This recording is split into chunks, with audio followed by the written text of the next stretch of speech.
आशा करता हूँ आप सब बहुत अच्छे होंगे। मेरा नाम है सिद्धांत अग्निहोत्री। स्टडी ग्लोस पे आपका बहुत बहुत स्वागत है। डिजिटल लेंडिंग की बात करेंगे। क्या बात है, आरबीआई ने बोला ये इंडिविजुअल्स और स्मॉल बिजनेस को कॉशन, मतलब कि भाई देखो ये अनऑथोराइज्ड डिजिटल लेंडिंग प्लेटफॉर्म्स है ना, मोबाइल एप्लीकेशंस, दूर रहो इनसे।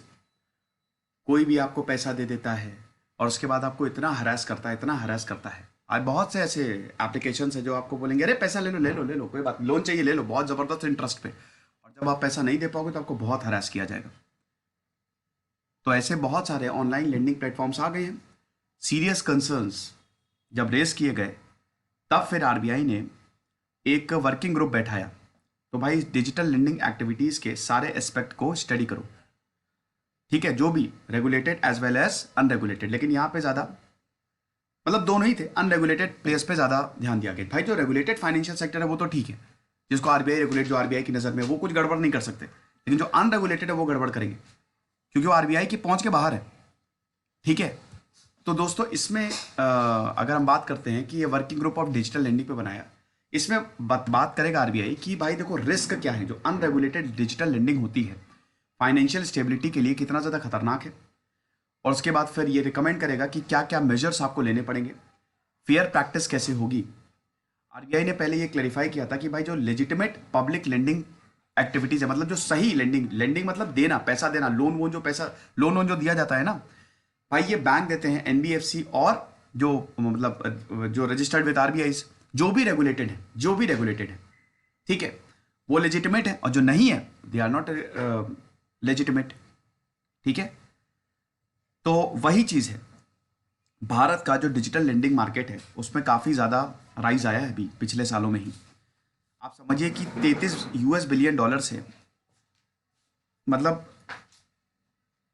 150 बिलियन डॉलर से, sorry 33 billion US billion dollar से ये 150 बिलियन डॉलर पे आ गई है, और ये 350 बिलियन डॉलर तक 2023 तक जाएगी। 2015 तक 150 बिलियन डॉलर था, मतलब 33 बिलियन डॉलर था, और 2020 में 150 बिलियन डॉलर, और 2023 तक ये 350 बिलियन डॉलर तक चलेगी। अब अगर डिजिटल लेंडिंग की बात करें तो it is the process of offering loans. Loans offer किया जाता है थ्रू डिजिटल चैनल्स, जिसमें लेंडर्स जो होते हैं दे use digitised data.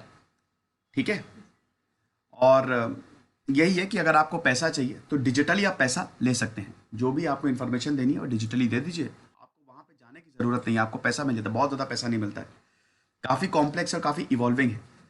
Digital lending model जो है they are characterized by distinct market structures, regulatory environment and customer needs. उस हिसाब से पूरा का पूरा मार्केट जो है बनाया जाता है।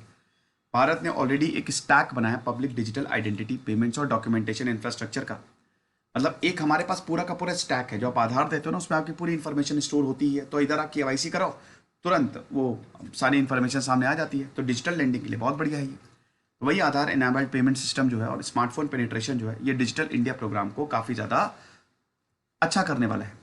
तो सिग्निफिकेंस बहुत बढ़िया है ना भाई। फाइनेंशियल इंक्लूजन, अब डिजिटल लेंडिंग से आप समझिए कि जो गरीब हैं, जो बैंकिंग सर्विसेज से बिल्कुल दूर दूर हैं, अब उनको पैसा चाहिए तो डिजिटल लेंडिंग के थ्रू ये फाइनेंशियल सर्विसेज का यूज कर सकते हैं ना, है कि नहीं। फिर उसके बाद इनफॉर्मल चैनल से इट विल रिड्यूस बोरोइंग, लेकिन याद रखिएगा रेगुलेटेड, जब जो बैंक्स ने बहुत सारी ऐसी ऐप निकाली डिजिटल लेंडिंग के लिए, तो जो बोरोइंग्स हैं जैसे इनफॉर्मल चैनल, जैसे कोई साहूकार के पास चला गया, नहीं के जाते लोग बैंक के पास, इधर उधर से पैसा ले लिया, तो ये रिड्यूस करेगा।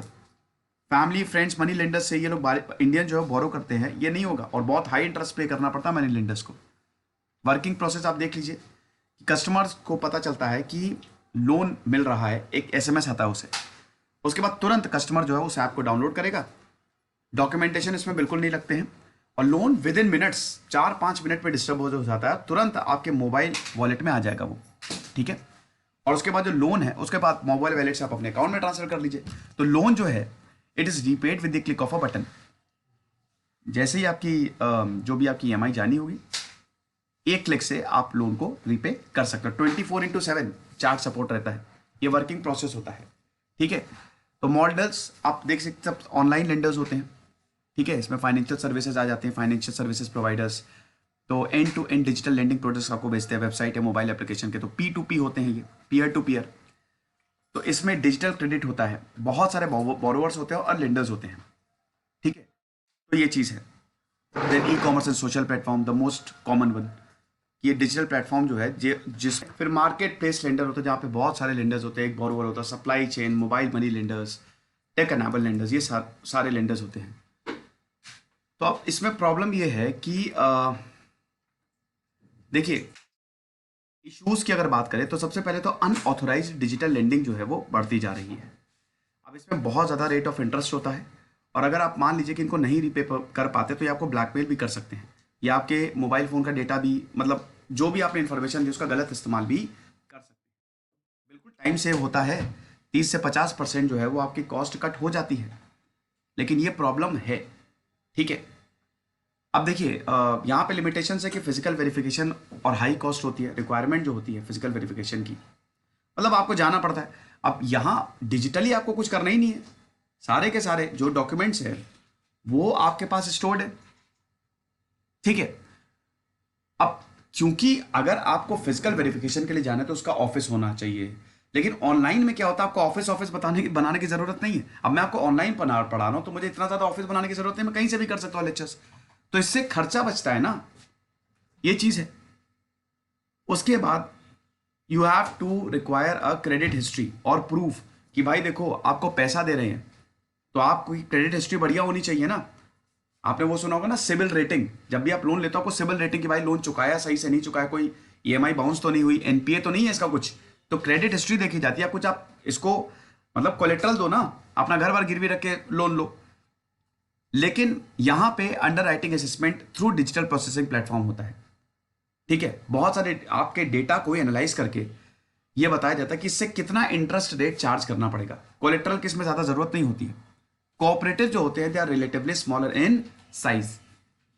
ठीक है, इसमें जो लिमिटेशंस है and lack of competitiveness to attract money supplies in the market. जो कोऑपरेटिव्स होते हैं वो ज्यादा नहीं होते हैं, इनके पास पैसा कहां से आ रहा है, लेकिन यहां पे बहुत ही सिंपल और कन्वीनियंट प्लेटफॉर्म्स है, बहुत इन्वेस्टमेंट आता है, कंपटीशन भी बढ़ता है, बहुत सारे लेंडर्स होते हैं जो पैसा देना चाहते हैं और बदले में इंटरेस्ट लेना चाहते हैं।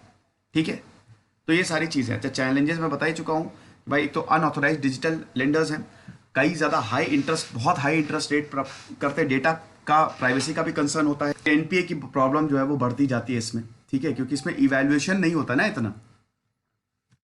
भारत की अगर बात करें तो भारत का डिजिटल इकोसिस्टम जो है, फिनटेक जो होते हैं वो अपने कस्टमर्स को काफ़ी अच्छा बेटर सर्व करते हैं, और unified payment interface, Jan Dhan योजना, आधार एनेबल्ड पेमेंट सिस्टम, तो एफिशिएंसी एंड रीच जो है, जो डिजिटल लेंडिंग जो है फाइनेंशियल सर्विसेज हर किसी को देता है, बेटर प्रोडक्ट्स देता है और बहुत जल्दी तरीके से देता है।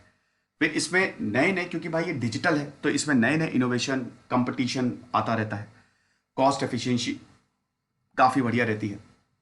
क्रेडिट रिस्क मैनेजमेंट, ये दिक्कत रहती है यहाँ पे, कितना ज़्यादा क्रेडिट रिस्क है ये इतना पता नहीं चल पाता है इसमें। लेकिन हाँ, ये बिल्कुल सही बात है कि जो क्रेडिट मॉडल्स होते हैं उसको डेटा से, जो भाई क्रेडिट रिस्क कितना है, आपके डेटा को एनालाइज करके हम देखते हैं।